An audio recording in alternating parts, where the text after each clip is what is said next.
drink clean water just like that. 100,000 gallons! Totally safe drinking water without using any chemicals at all. If the filtered water is pink, throw the filter away. Hi all! As you know, cleaning drinking water is important for life. In the survival situation, the Sawyer water filter is the best option for purifying your water.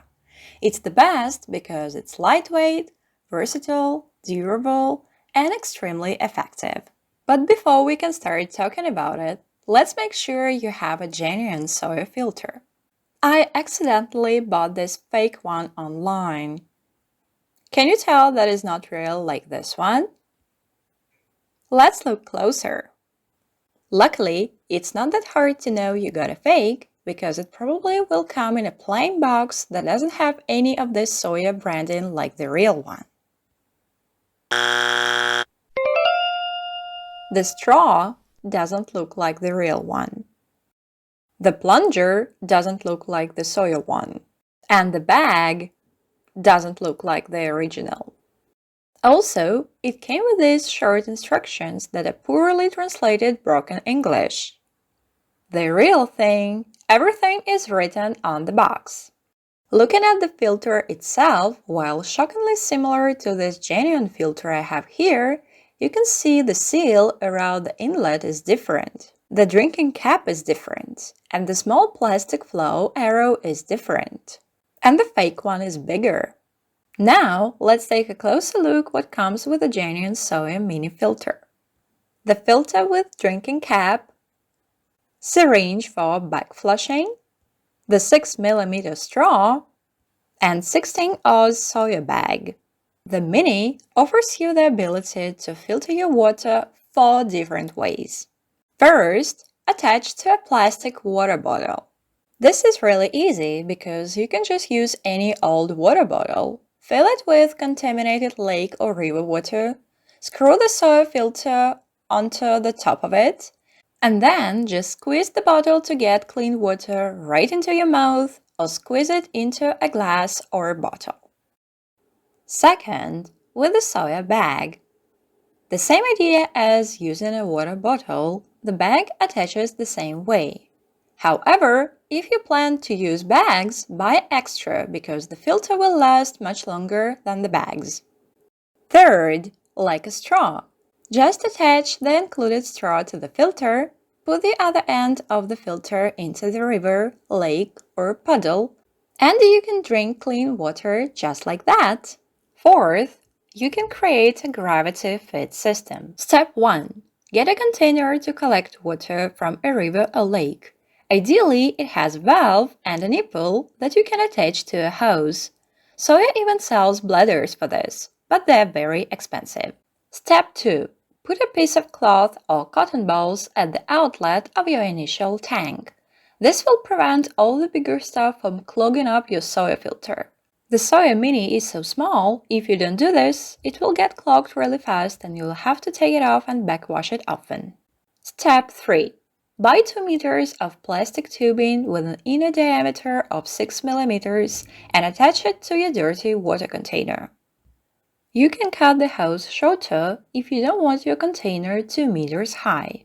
Step 4.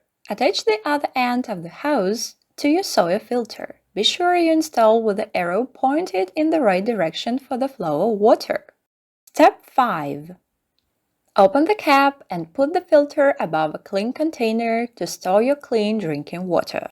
Step 6. Set the dirty water container up high on a shelf like this, or tie it onto a tree branch and let gravity do all of the hard filtering work for you.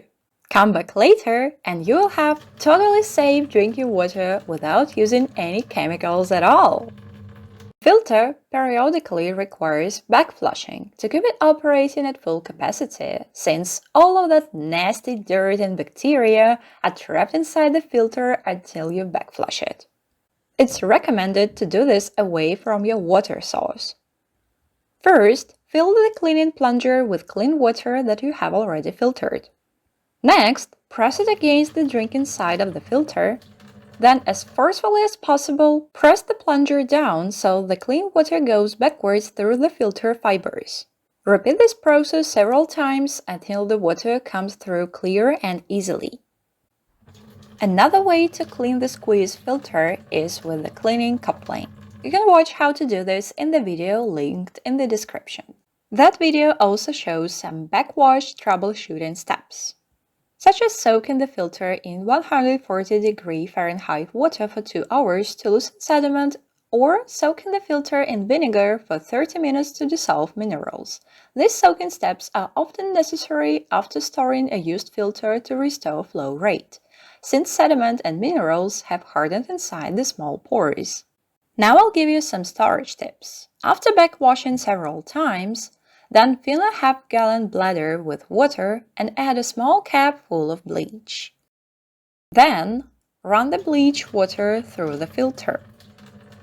After that, close the filter cap and let the filter sit for an hour. When the hour is over, you drain the filter and allow everything to dry out. You can also try storing the filter full of distilled water and sealed with vinyl caps to avoid mineral deposits forming inside and to avoid the soaking steps I said earlier. Make sure a used filter never gets exposed to freezing temperatures, even during storage. There is always enough water trapped inside it to crack the ceramic filter element if frozen, and then dangerous unfiltered water can run through the internal cracks. So you must carry it inside of your coat and sleep with it inside of your sleeping bag. There is no reliable way to tell if a filter was damaged by being frozen, so if in doubt, throw it out. Though in a survival situation and all you can find is filters of unknown history, you can run water through it with red food dye. If the filtered water isn't pink at all, it's probably working pretty well. If it's pink, throw the filter away. Now I'll tell you the specifications of the filter. The filter is rated to filter 100,000 gallons, 378,541 liters, before requiring replacement. It weighs only 2 ounces.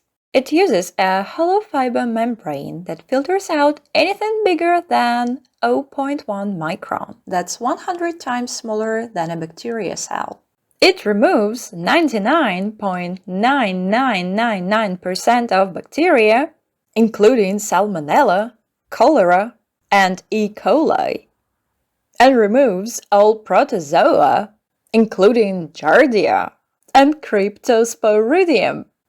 It does not protect against tiny viruses. However, in a survival situation, waterborne viruses are actually the least of your concern since the airborne viruses can get you first. The housing material is plastic. The only drawback of the Mini is due to its small size. It will get clogged very quickly and the flow rate will slow or stop. This means you often have to backflush it to get full flow rate again.